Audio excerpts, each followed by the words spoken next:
ഞാൻ അവസാനമായി കടന്നുപോയ ഡിപ്രഷൻ എന്ന് പറയുന്നത് എൻ്റെ ബ്രേക്കപ്പ് ആയിരുന്നു. നമ്മൾ ചീറ്റ് ചെയ്യപ്പെട്ടുകൊണ്ടിരിക്കുകയാണ് എന്ന് തിരിച്ചറിയുമ്പോഴുണ്ടാകുന്ന ഭയങ്കര വലിയൊരു മുറിവുണ്ട്. എനിക്ക് ജീവിക്കണ്ടെന്നൊരു തോന്നലും ഞാൻ കയറി തൂങ്ങി. ഹായ് ഓൾ, ഞാൻ ദയാഗായത്രി. എല്ലാവരും സുഖമായിട്ടിരിക്കുന്നെന്ന് വിചാരിക്കുന്നു. നമ്മുടെ ചാനലിൻ്റെ മറ്റൊരു എപ്പിസോഡിലേക്ക് എല്ലാവർക്കും ഹൃദയം നിറഞ്ഞ സ്വാഗതം. ഡിപ്രഷൻ എന്ന് കേട്ടിട്ടുണ്ടോ? ഡിപ്രഷൻ അനുഭവിച്ചിട്ടുണ്ടോ? സോ ഞാൻ എൻ്റെ ജീവിതത്തിൽ കടന്നുപോയ എൻ്റെ ഡിപ്രഷനാനുഭവങ്ങൾ ഒക്കെയാണ് നിങ്ങളോട് ഇന്നത്തെ വ്ളോഗിലൂടെ പങ്കുവയ്ക്കാനായിട്ട് ആഗ്രഹിക്കുന്നത്. ഞാൻ എങ്ങനെയൊക്കെയാണ് ആ ഡിപ്രഷൻ സ്റ്റേജസിനൊക്കെ ഓവർകം ചെയ്തത്, എന്തൊക്കെയായിരുന്നു എന്നെ മാനസികമായിട്ട് തളർത്തിയത് എന്നൊക്കെ നിങ്ങളോട് ചെറുതായിട്ടൊന്ന് പങ്കുവയ്ക്കാമെന്ന് വിചാരിച്ചു. ഡിപ്രഷൻ ഉണ്ട് എന്ന് തന്നെ അറിയാതെ ജീവിക്കുന്ന ഒരുപാട് ആളുകളുണ്ട്. സോ എന്താ പറയുക, നമ്മൾ ആ ഡിപ്രഷനിലാണ് എന്ന് നമ്മൾ സ്വയം തിരിച്ചറിയാതെ ജീവിക്കുന്ന ആളുകളും നമുക്കിടയിലുണ്ട്. ഡിപ്രഷനാണെന്ന് അറിഞ്ഞിട്ടും എന്ത് ചെയ്യണമെന്നറിയാതെ ഓവർകം ചെയ്യാൻ പറ്റാതെ ജീവിക്കുന്ന ആളുകളും ഉണ്ട്. സോ ഞാൻ ഈ വീഡിയോ ഡിപ്രഷൻ അനുഭവിക്കുന്ന, അതിലൂടെ കടന്നു പോയിക്കൊണ്ടിരിക്കുന്ന, അതിൽ ഓവർകം ചെയ്യണമെന്ന് അതിയായിട്ട് ആഗ്രഹിക്കുന്ന എല്ലാ മനുഷ്യർക്കും വേണ്ടിയിട്ട് സമർപ്പിക്കുന്നു. ഞാൻ അവസാനമായി കടന്നുപോയ ഡിപ്രഷൻ എന്ന് പറയുന്നത് എൻ്റെ ബ്രേക്കപ്പ് ആയിരുന്നു. സോ എനിക്ക് തോന്നുന്നു ഈ വീഡിയോ കാണുന്ന പല ആളുകളും നിലവിൽ പ്രണയിച്ചുകൊണ്ടിരിക്കുന്ന ആളുകളുണ്ട്, പ്രണയം നഷ്ടപ്പെട്ട വിരഹത്തിൽ ജീവിക്കുന്ന ആളുകളുണ്ട്, ഡിപ്രഷൻ്റെ പീക്ക് ലെവലിലെത്തി നിന്നിട്ട് ആത്മഹത്യയെക്കുറിച്ച് വരെ ചിന്തിക്കുന്ന ആളുകളുണ്ടാവും. അപ്പം ഞാനും ആത്മഹത്യയെക്കുറിച്ച് ചിന്തിച്ചിരുന്നു, ഉറക്കം നഷ്ടപ്പെട്ടിരുന്നു. ഈ പറഞ്ഞ പോലെ പ്രണയ തകർച്ച നൽകിയ ഒരു ആഘാതം വളരെ വലുതായിരുന്നു. അതിൽ നിന്ന് ഞാൻ ഒരിക്കലും ഓവർകം ആവില്ല എന്ന് കരുതിയിരുന്ന ഒരാളാണ്. ഒരിക്കലും എനിക്കതിൽ നിന്നൊരു രക്ഷയില്ല. എൻ്റെ ജീവിതം ഇനി അങ്ങോട്ട് ഈ പറഞ്ഞതുപോലെ ഈ വേദനയുള്ളത് തന്നെ ആയിരിക്കും എന്നൊക്കെയായിരുന്നു ഞാനും ചിന്തിച്ചിരുന്നത്. ഈ പ്രണയ തകർച്ച എന്ന് പറയുമ്പം നമ്മളെ ഏറ്റവും കൂടുതൽ സ്നേഹിക്കുന്ന, നമ്മളെ ഏറ്റവും കൂടുതൽ ഇഷ്ടപ്പെട്ടുകൊണ്ടിരിക്കുന്ന, അല്ലെങ്കിൽ നമ്മൾക്ക് ഭയങ്കര വിശ്വാസമുള്ള ഒരാൾ നമ്മളുടെ ആ വിശ്വാസത്തെ ബ്രേക്ക് ചെയ്യുമ്പോൾ ഉണ്ടാകുന്ന ഒരു ആഘാതമുണ്ട്. അവർ നമ്മളെ ചീറ്റ് ചെയ്യപ്പെട്ടുകൊണ്ടിരിക്കുകയാണ് എന്ന് തിരിച്ചറിയുമ്പോഴുണ്ടാകുന്ന ഭയങ്കര വലിയൊരു മുറിവുണ്ട്. അതിൽ നിന്നൊക്കെ നമ്മൾ ചിലപ്പോൾ കുറേ കരയുമായിരിക്കും, കുറേ വിഷമിക്കും. ചിലപ്പോൾ നമുക്ക് ആരോടൊന്നും പറയാൻ പറ്റണം എന്നില്ല. ചിലപ്പോൾ നമുക്ക് ഏറ്റവും പ്രിയപ്പെട്ടവരോട് മാത്രം നമ്മൾ ഷെയർ ചെയ്യും. നമ്മൾ തന്നെ ഇല്ലാണ്ടായി പോകുന്നൊരവസ്ഥ. അത്തരമൊരവസ്ഥയായിരുന്നു എനിക്കും ഉണ്ടായിരുന്നത്. ആ ഒരു സമയത്ത് ഞാൻ ഒരുപാട് ടാബ്ലറ്റ്സ് എടുത്ത് കഴിക്കുമായിരുന്നു. കാരണം ഉറങ്ങാൻ വേണ്ടിയിട്ട്. എനിക്ക് ഉറക്കം തീരെ ഉണ്ടായിരുന്നില്ല. ഞാൻ ഒട്ടും ആഹാരം കഴിക്കില്ലായിരുന്നു. അപ്പം ഞാൻ ഡെയിലി എൻ്റെ വീട്ടുകാരായിട്ട് കോണ്ടാക്ട് ചെയ്യുന്ന ഒരാളായിരുന്നു.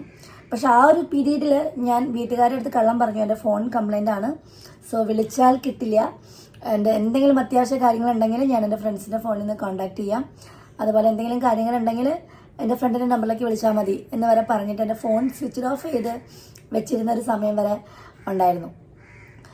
ഉറങ്ങാൻ പറ്റാത്തതാണ് ഏറ്റവും പ്രധാന പ്രശ്നം. എത്ര കണ്ണടച്ചിട്ടും ഇനി എന്തൊക്കെ ചെയ്തിട്ടും എനിക്ക് ഉറങ്ങാൻ പറ്റുന്നില്ല. ഞാൻ സാധാരണ എനിക്ക് തീരെ ഉറക്കം വരാതെ ആവുന്ന സമയത്ത് ഞാൻ ഈ ഫോണിൽ മഴയുടെ ശബ്ദമൊക്കെ ഇടും. എനിക്ക് ഭയങ്കര ഇഷ്ടമാട്ടോ മഴ. അപ്പോൾ മഴ കേട്ടിട്ട് ഞാൻ ഉറങ്ങുമായിരുന്നു. ഇത് മഴയുടെ സൗണ്ട് ഇട്ടിട്ടും ഉറങ്ങുന്നില്ല. എനിക്ക് ഏറ്റവും ഫേവറേറ്റ് ആയിട്ടുള്ള, എനിക്ക് ഉറക്കം വരണ കുറച്ച് പാട്ടുകളൊക്കെ നമുക്കൊക്കെ ഉണ്ടാവില്ലേ, അങ്ങനത്തെ പാട്ടുകൾ ഇട്ടിട്ടും ഞാൻ ഉറങ്ങുന്നില്ല. എന്താ ചെയ്യേണ്ടത്? എത്ര കരഞ്ഞിട്ടും മതിയാവുന്നില്ല. കരഞ്ഞ് അവസാനം കണ്ണീരില്ലാതെ ആവുന്ന ഒരു സിറ്റുവേഷനായിരുന്നു. പിന്നീട് ഞാൻ റിയലൈസ് ചെയ്തു, എനിക്ക് ഇതിൽ നിന്നും ഓവർകം ചെയ്യണം. ഇതാണ് അവസ്ഥ. ഇത് ഞാൻ റിയാലിറ്റി അംഗീകരിക്കണം. ഞാൻ വെറുതെ അത് അവസാനിച്ചു എന്ന് ഞാൻ മനസ്സിലാക്കണം.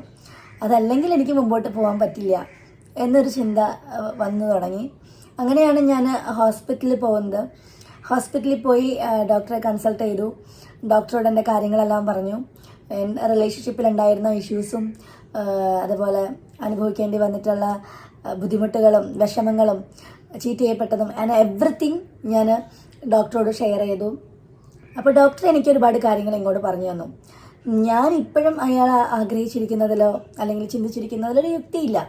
കഴിഞ്ഞു പോയൊരു കാര്യത്തെക്കുറിച്ചിട്ട് സംഭവിച്ചു പോയത്, അതിനിപ്പം നമ്മൾ ഒരാളെയും പഴിച്ചിട്ട് കാര്യമില്ല. അത് ഇറ്റ്സ് ഹാപ്പൻഡ്, സംഭവിച്ചു. നമ്മൾ അതിൽ നിന്നും ഇറങ്ങി നടക്കുക എന്നുള്ളതാണ് നമുക്ക് നമ്മളോട് തന്നെ ചെയ്യാൻ പറ്റുന്ന ഏറ്റവും വലിയ കാര്യം. നമുക്കിങ്ങനെ ഉപദേശിക്കാനൊക്കെ ഭയങ്കര എളുപ്പമല്ലേ. നമ്മളെ ഒരുപാട് ആളുകൾ ഉപദേശിക്കും. ഈ പറഞ്ഞ പോലെ ബ്രേക്കപ്പ് ആയിട്ടിരിക്കുന്ന സമയത്ത് അല്ലെങ്കിൽ വേറെ എന്തെങ്കിലും വിഷമം വന്നിരിക്കുന്ന സമയത്ത് ഉപദേശിക്കാനൊക്കെ ഭയങ്കര എളുപ്പമായിരിക്കും. ഞാനും ഉപദേശിക്കാൻ ഭയങ്കര എളുപ്പമുള്ള ഒരാളായിരുന്നു. പക്ഷെ സ്വന്തം ജീവിതത്തിലേക്ക് ഒരു കാര്യം വന്ന സമയത്ത് എനിക്കത് ഉൾക്കൊള്ളാനോ എനിക്ക് അവരൊക്കെ പറയുന്ന പോലെ പ്രാക്ടിക്കലായിട്ട് ചിന്തിക്കാനോ എനിക്ക് മൂവ് ഓൺ ചെയ്യാനോ ഒന്നും പറ്റുന്നുണ്ടായിരുന്നില്ല. അപ്പം ഞാൻ മനസ്സിലാക്കി നമുക്ക് മറ്റൊരാൾക്ക് പറഞ്ഞു കൊടുക്കാൻ ഭയങ്കര എളുപ്പമാണ്, പക്ഷെ ജീവിതത്തിൽ ഇങ്ങനൊരു പ്രതിസന്ധി വന്നു കഴിഞ്ഞാൽ അതിനെ നേരിടാൻ ഞാൻ പാകപ്പെട്ടിട്ടില്ല എന്നെനിക്ക് മനസ്സിലായി. അങ്ങനെ ഡോക്ടറെ കണ്ടതിന് ശേഷമാണ്, ഡോക്ടറുടെ ആ ഒരു കൺസൾട്ടേഷൻ എന്നെ ഒരുപാട് ഹെൽപ്പ് ചെയ്തു. ഞാൻ ഡോക്ടർ പറഞ്ഞിട്ട് ഞാനൊരു പെറ്റിനെ വാങ്ങി. കാപ്പിയുടെ കൂടെ ഉള്ള ലൈഫും കാപ്പിയുടെ കൂടെയുള്ള നിമിഷങ്ങളും എന്നെ ഒരുപാട് ചേഞ്ച് ചെയ്തു. ഡോക്ടർ എന്നോട് പറഞ്ഞത് ദയക്ക് ഒരു വേണ്ടത് ഒരു അൺകണ്ടീഷണൽ ആയിട്ടുള്ള സ്നേഹമാണ്. ദയ ഒരു പെറ്റിനെ വാങ്ങി വളർത്തു, അത് ഭയങ്കരമായിട്ട് ഉപകാരപ്പെടും എന്ന്. ഞാൻ ആദ്യം അതൊന്നും കാര്യമായിട്ട് എടുത്തില്ല. ഒരു പെറ്റ് വന്നു കഴിഞ്ഞാൽ എങ്ങനെയാ ലൈഫ് മാറുക എന്നൊക്കെ ഞാനും ചിന്തിച്ചത്. പക്ഷേ when he came to my life ഞാൻ ആകെ മാറി എന്നുള്ളതാണ്. അവൻ്റെ ഒരു കളിയും ചിരിയും, നമ്മളെ കാണുമ്പോഴുണ്ടാകുന്ന അവരുടെ സന്തോഷവും, നമ്മളെ കാണുമ്പോൾ ഉണ്ടാകുന്ന അവരുടെ ഒരു ചാട്ടവും, അതൊക്കെ കാണുമ്പോൾ മൊത്തത്തിൽ ഞാനേ മാറിപ്പോയി. ഞാൻ കരയാൻ തന്നെ മറന്നു തുടങ്ങി എന്നുള്ളതായിരുന്നു കാപ്പി ലൈഫിലേക്ക് വന്നതിൽ പിന്നെ. സോ ഞാനും എൻ്റെ പല ഫ്രണ്ട്സിനോടും ഇപ്പോൾ പറയുകയാണ്, ആർക്കെങ്കിലും ഇത്തരത്തിലൊക്കെ ഒരു ഒറ്റപ്പെടലും ബുദ്ധിമുട്ടുകളൊക്കെ അനുഭവിക്കുന്നുണ്ടെങ്കിൽ നമുക്കൊരു പെറ്റുണ്ടെങ്കിൽ കുറച്ചും കൂടെ ബെറ്റർ ആയിരിക്കും. അത് ഓരോ വ്യക്തികളെയും ഡിപ്പെൻഡ് ചെയ്തിരിക്കുന്ന കാര്യമാണ്. ഒന്നാമതായിട്ട് നമ്മൾ ചെയ്യേണ്ട കാര്യം നമ്മൾ ഏതെങ്കിലും ഒരു സൈക്കോളജിസ്റ്റിനെ പോയി കാണുക എന്നുള്ളതാണ്. പലപ്പോഴും നമുക്കൊരു മെൻ്റൽ ഹെൽത്ത് ഇഷ്യൂസ് വരുന്ന സമയത്ത് നമ്മളൊന്ന് ഡോക്ടറെ കാണണമെന്ന് പറയുമ്പോൾ നിനക്കതിന് മാത്രം ഒരു പ്രശ്നമൊന്നുമില്ല, നിനക്കെന്താ വട്ടാണോ, നിനക്കെന്താ വട്ടുണ്ടോ എന്ന് ചോദിക്കുന്ന ആളുകളും നമ്മുടെ ചുറ്റുവട്ടത്തുണ്ട്. എന്നോടും അങ്ങനെ ചോദിച്ചിട്ടുള്ള ഒരുപാട് ആളുകളുണ്ട്. ഇതൊരു ബ്രേക്കപ്പ് ആയതല്ലേ, ഇതിനൊരു ഡോക്ടറെ കാണേണ്ട ആവശ്യം എന്താ? ഒരു പനി വന്നാൽ, നമുക്കൊരു ബുദ്ധിമുട്ട് വന്നാൽ, ശരീരത്തിനൊരു ബുദ്ധിമുട്ട് വന്നാൽ നമ്മൾ എന്തായാലും ഹോസ്പിറ്റലിൽ പോകും, നമ്മൾ ട്രീറ്റ്മെൻറ്റ് എടുക്കും. അതുപോലെ തന്നെയാണ് മനസ്സിന്. നമ്മൾക്ക് അത്രയും താങ്ങാൻ പറ്റാത്ത ദുഃഖവും നമുക്ക് അത്രയും താങ്ങാൻ പറ്റാത്ത സിറ്റുവേഷനൊക്കെ വരുന്ന സമയത്ത് നമ്മൾ ഉറപ്പായിട്ടും ഒരു സൈക്കോളജിസ്റ്റിനെ പോയി കാണണം. നമ്മൾ ഒരു മെൻ്റൽ ഹെൽത്ത് ട്രീറ്റ്മെൻറ്റ് എടുക്കുന്നതിൽ യാതൊരുവിധ തെറ്റില്ല. അത് മാനസിക രോഗമുള്ളതുകൊണ്ടല്ല നമ്മളൊരു സൈക്കോളജിസ്റ്റിനെയോ അല്ലെങ്കിൽ ഒരു സൈക്കാട്രിസ്റ്റിനെയോ നമ്മൾ പോയി കാണുന്നത്. നമ്മുടെ മെൻ്റൽ ഹെൽത്ത് ബെറ്റർ ആക്കാനും നമ്മളെ മെൻ്റലി ഒന്ന് പെർഫെക്റ്റ് ആക്കാനും ഓക്കെ ആക്കാനും ഒക്കെ നമ്മളെ ഭയങ്കരമായിട്ടത് ഹെൽപ്പ് ചെയ്യും. ഞാനും ഈ പറഞ്ഞതുപോലെ നമ്മൾ ഡിപ്രഷനിലിരിക്കുന്ന സമയത്തൊക്കെ നമ്മൾ ചിന്തിച്ചിട്ടുണ്ടാവും നമ്മളങ്ങ് തീർത്ത് കളഞ്ഞേക്കാം, അല്ലെങ്കിൽ നമുക്ക് സൂയിസൈഡ് ചെയ്തേക്കാം എന്നൊക്കെ ചിന്തിച്ചിട്ടുണ്ടാവും. ചിലപ്പോൾ ഈ വീഡിയോ കാണുന്ന ആളുകളിൽ കുറച്ച് പേരെങ്കിലും ഏതെങ്കിലുമൊക്കെ ഘട്ടങ്ങളിൽ സൂയിസൈഡിനെ കുറിച്ച് ചിന്തിക്കുകയും ശ്രമിക്കുകയൊക്കെ ചെയ്തിട്ടുള്ള ഒരാൾക്കാരായിരിക്കാം. ഞാൻ എൻ്റെ ഒരു ട്രാജഡി പറയാം. ഞാനീ പറഞ്ഞതുപോലെ പ്രണയ തകർച്ച ഭയങ്കര രൂക്ഷമായി വല്ലാത്തൊരവസ്ഥയിൽ ചതിക്കപ്പെട്ടതിൻ്റെ ആ ഒരു വല്ലാത്ത വേദനയിൽ ഞാൻ കയറി തൂങ്ങി മരിക്കാനായിട്ട് ശ്രമിച്ചു. അപ്പം കുഞ്ഞിലേക്ക് എനിക്ക് കുറച്ച് ട്രോമയും ഡിപ്രഷനൊക്കെ ഉണ്ടായിരുന്നു, അത് ഞാൻ ലാസ്റ്റ് പറയാവേ. ആ സമയത്ത് എനിക്കിങ്ങനെ സൂയിസൈഡ് തോട്ട്സൊക്കെ ഉണ്ടായിരുന്നു. അപ്പം ഞാൻ വിചാരിച്ചു ഇനി ജീവിക്കണ്ട, അത്രയും ട്രസ്റ്റ് ചെയ്ത അത്രയും സ്നേഹിച്ച ആൾ എന്നെ വിട്ടുപോയി. സോ ഇനി എനിക്ക് ജീവിക്കണ്ട എന്നൊരു തോന്നലിൽ ഞാൻ കയറി തൂങ്ങുന്ന സമയത്ത് ഞാൻ വേറെ ഒന്നും കുറിച്ച് ചിന്തിച്ചൊന്നുമില്ല, മരിക്കുക എന്നുള്ളൊരു ചിന്ത മാത്രമേ എനിക്ക് ഉണ്ടായിരുന്നുള്ളൂ. പക്ഷെ തൂങ്ങിക്കഴിഞ്ഞ് കഴുത്ത് മുറുകി കഴിഞ്ഞപ്പോഴാണ് എനിക്ക് നമ്മൾ ആ സമയത്ത് നമ്മൾ ജീവിക്കണം എന്ന് നമ്മൾക്ക് തോന്നും, നമ്മൾ ചെയ്തൊരു അബദ്ധമാണ് എന്നൊക്കെ നമുക്ക് തോന്നിപ്പോവും. ഞാനപ്പോൾ വിചാരിച്ചിരുന്നത് എൻ്റെ കൈ വെച്ചിട്ട് ഇങ്ങനെ പിടിച്ചിട്ട് ഇങ്ങനെ തൂങ്ങി നിൽക്കാം എന്നൊക്കെ ആയിരുന്നു ഞാൻ ചിന്തിച്ചത്. പക്ഷെ അൺഫോർച്ചുനേറ്റ്ലി എൻ്റെ കൈ രണ്ടും പൊങ്ങുന്നുണ്ടായിരുന്നില്ല. കാലിൻ്റെ അടിയിൽ നിന്ന് മുതൽ കാലിൻ്റെ അടിയിൽ നിന്നും കൈയുടെ ഉള്ളിൽ നിന്നൊക്കെ ഒരു തണുപ്പ് ശരീരത്തിൻ്റെ മേലോട്ട് ഇങ്ങനെ കയറിക്കൊണ്ടിരിക്കുക. സോ എനിക്ക് എത്ര ഞാൻ ശ്രമിച്ചിട്ടും എൻ്റെ കൈയും പൊക്കി പിടിക്കാൻ പറ്റുന്നില്ല, കഴുത്ത് മുറുകി. നമ്മൾ അറിയാലോ, നമ്മൾ എന്താ പറയുക, കഴുത്ത് മുറുകി വല്ലാത്തൊരവസ്ഥയായി. പിന്നെ ഫ്രണ്ട്സൊക്കെ ഉണ്ടായിരുന്നു, അവരൊക്കെ വാതിലൊക്കെ ചവിട്ടിപ്പൊളിച്ച് തുറന്നിട്ടാണ് എന്നെ രക്ഷിക്കുന്നതും ഹോസ്പിറ്റലിൽ കൊണ്ടുപോകുന്നതൊക്കെ. ഞാൻ കുറച്ച് ദിവസം എൻ്റെ ഓർമ്മ നഷ്ടപ്പെട്ടിട്ട് ഞാൻ മെൻ്റൽ ഹോസ്പിറ്റലായിരുന്നു, ലൂർദ് ഹോസ്പിറ്റലായിരുന്നു ചെയ്തിട്ടുണ്ട്. അവിടുത്തെ സൈക്കാട്രിക് വാർഡിലായിരുന്നു ഞാൻ ഉണ്ടായിരുന്നത്. എനിക്ക് ആരെയും തിരിച്ചറിയുന്നയോ അല്ലെങ്കിൽ ആരെയും ഒന്നും ഉണ്ടായിരുന്നില്ല. മേ ബി അപ്പോഴത്തെ ഷോക്കിൻ്റെ ആയിരിക്കാം. ആൻഡ് ഇപ്പോഴും എനിക്ക് ആ ദിവസങ്ങൾ റീകളക്ട് ചെയ്തെടുക്കാൻ പറ്റുന്നില്ല. അപ്പോൾ ഡോക്ടർ എന്നോട് പറഞ്ഞിട്ടുണ്ട്, നിങ്ങളതിനെക്കുറിച്ച് ശ്രമിക്കേണ്ട, അത് വിട്ടേക്കോ. ഞാൻ തന്നെ ചോദിച്ചിട്ടുണ്ട് എന്താ സംഭവിച്ചത്, എന്തായിരുന്നു പിന്നീട് ഉണ്ടായിരുന്നതെന്നൊക്കെ. സോ എനിക്കതിനെക്കുറിച്ച് അറിയില്ല ഇന്നും. പിന്നെ കുറച്ച് കാര്യങ്ങളൊക്കെ അറിഞ്ഞത് എൻ്റെ ഒരു സുഹൃത്ത് പറഞ്ഞിട്ടാണ് ഞാൻ പിന്നീട് ഉണ്ടായിരുന്ന എൻ്റെ ബിഹേവിയറും എൻ്റെ കാര്യങ്ങളൊക്കെ ഞാൻ മനസ്സിലാക്കുന്നത്. സോ ഞാൻ റൈറ്റ് നൗ ഞാൻ ഭയങ്കരമായിട്ട് റിഗ്രറ്റ് ചെയ്യുന്നുണ്ട് അങ്ങനെ ഒരു ഇൻസിഡൻറ്റിലേക്ക് ലൈഫ് എത്തിയതും എല്ലാം. കാരണം ഇപ്പം ആലോചിക്കുമ്പോൾ എന്തിനായിരുന്നു അതൊക്കെ എന്ന് തോന്നിപ്പോകുന്നുണ്ട്. പക്ഷെ നമ്മളതുപോലെ ഇപ്പം എന്താ പറയുക, ചെയ്തു പോയിട്ട് പിന്നീട് തിരിച്ചു വരാൻ പറ്റാതെ പോയിട്ടുള്ള ഒരുപാട് സുഹൃത്തുക്കളുണ്ട്. എനിക്ക് തന്നെ അറിയാവുന്ന പല ആളുകളും പ്രണയത്തിൻ്റെ പേരിൽ വേദന അനുഭവിച്ചിട്ട് ഹാങ് ചെയ്തിട്ടുള്ള ആളുകളുണ്ട്. ഞാൻ വെരി റീസെൻ്റ്ലി ആണ് ഞാൻ തമിഴ്നാട്ടിലുള്ളൊരു കുട്ടി, ഒരു ട്രാൻസ് വുമണാണ് ആൾ, ഈ പറഞ്ഞ പോലെ ലവ് ഫെയിലിയറിൻ്റെ പേരിൽ തൂങ്ങി മരിക്കുന്നത്. സോ അതിന് താഴെ പല ആൾക്കാരും കമൻറ്റ് ചെയ്യുന്നുണ്ട്. പല ആൾക്കാരും ഇപ്പോൾ പലരും തൂങ്ങി മരിക്കുക അല്ലെങ്കിൽ അവർ സൂയിസൈഡ് ചെയ്യുക എന്ന് പറയുമ്പോൾ അതിന് താഴെ വരുന്ന കമൻറ്റുകൾ പ്രണയത്തിൻ്റെ പേരിലല്ലേ, ഇങ്ങനെയുള്ള ആളുകൾ ആരും ജീവിക്കേണ്ടവരല്ല, അവർ ചത്തുപൊക്കോട്ടെ, അവർ മരിച്ചു പൊക്കോട്ടെ എന്നൊക്കെ പറയുന്ന ആൾക്കാരുണ്ട്. ഒരാളുടെ മെൻ്റൽ ഹെൽത്താണ്. ചിലപ്പോൾ നിങ്ങൾ എത്ര സ്ട്രോങ് ആണ് എന്ന് കരുതിയിട്ട് മറ്റൊരാൾ അത്രയും സ്ട്രോങ് ആവണം എന്നില്ല. അവർക്ക് ചെറിയ കാര്യങ്ങൾ പോലും അവരെ ഭയങ്കരമായിട്ട് ഹേർട്ട് ചെയ്യുകയും അവരെ വേദനിപ്പിക്കുകയും ചെയ്യുന്ന കാര്യങ്ങളായിരിക്കാം. അപ്പം എല്ലാവരും ഡിഫറെൻറ്റാണ്. അവരുടെ തോട്ട്സും അവരുടെ ലൈഫ് സ്റ്റൈലും അവരുടെ ചിന്താഗതിയും അവരുടെ സ്വപ്നങ്ങളും അവരുടെ ആഗ്രഹങ്ങളും എവ്രിതിങ് ഈസ് ഡിഫറെൻറ്റ്. അപ്പം ചെറിയ കാര്യങ്ങൾക്ക് പോലും വേദനിക്കുന്ന ആളുകൾ, അവർക്ക് ചിലപ്പോൾ അത് താങ്ങാനുള്ളൊരു ശക്തി അവർക്ക് ഉണ്ടാവില്ല, അല്ലെങ്കിൽ അവർക്കത് തുറന്ന് പറയാനുള്ള സുഹൃത്തുക്കൾ ഉണ്ടാവണം എന്നില്ല, അല്ലെങ്കിൽ എന്താ പറയുക, അവർക്കത് കമ്മ്യൂണിക്കേറ്റ് ചെയ്യാൻ പറ്റുന്നുണ്ടാവില്ലായിരിക്കാം. അങ്ങനെ എത്രയോ ആളുകളാണ് നമ്മളിൽ നിന്നൊക്കെ വിട്ടുപോയിട്ടുള്ളത് അല്ലേ. ഇനി അതുപോലെ ആരും അങ്ങനെയൊന്നും സംഭവിക്കാതിരിക്കട്ടെ എന്ന് അതിയായിട്ട് ആഗ്രഹിക്കുന്നു. ഞാൻ എൻ്റെ കഥ പറഞ്ഞതും അതുകൊണ്ടാണ്. എല്ലാ മനുഷ്യരും ഇത്തരത്തിൽ ഏതെങ്കിലുമൊക്കെ തരത്തിൽ പ്രശ്നങ്ങൾ അനുഭവിക്കുകയും ബുദ്ധിമുട്ടുകൾ അനുഭവിക്കുകയും ചെയ്യുന്ന ആളുകളാണ്. എനിക്ക് തോന്നുന്നു എൻ്റെ സുഹൃത്തുക്കളിലൊക്കെ പല ആളുകളും കൂടുതലും പ്രണയത്തിൻ്റെ പേരിൽ ഹാങ് ചെയ്തിട്ടുള്ള ആളുകളാണ്. നമ്മൾ ഏറ്റവും ബേസിക്കായിട്ട് ആഗ്രഹിക്കുന്നത് സ്നേഹവും ഇഷ്ടവും ഒക്കെയാണ്. നമ്മളുടെ അടുത്ത് ലോയലായിട്ടിരിക്കുക എന്നുള്ളതാണ് അല്ലേ. അങ്ങനെയല്ല എന്നറിയുമ്പം സ്വാഭാവികമായിട്ടും നമ്മളത് ഭയങ്കരമായിട്ട് ഹേർട്ട് ചെയ്യും. പിന്നെ എനിക്ക് ഈ പറഞ്ഞ പോലെ ചൈൽഡ്ഹുഡിലൊക്കെ എനിക്ക് ഈ പറഞ്ഞ പോലെ ഡിപ്രഷനും കാര്യങ്ങളൊക്കെ ഉണ്ടായിരുന്നു. കാരണം ഞാൻ ആഗ്രഹിക്കുന്ന പോലെ എൻ്റെ ശരീരത്തെ മാറ്റിയെടുക്കുക എന്നുള്ളതായിരുന്നു കുഞ്ഞിനെ മുതലുള്ള ആഗ്രഹം. അത് നടക്കാതിരിക്കുമ്പം ചുറ്റിലുമുള്ള ആളുകളുടെ കളിയാക്കലുകൾ കാണുമ്പം എത്രയോ ആളുകളാണ് കളിയാക്കുക. When I was a boy എന്നെ പെണ്ണ് എന്ന് വിളിച്ചിട്ടായിരുന്നു ഈ സമൂഹം കളിയാക്കിക്കൊണ്ടിരുന്നത്.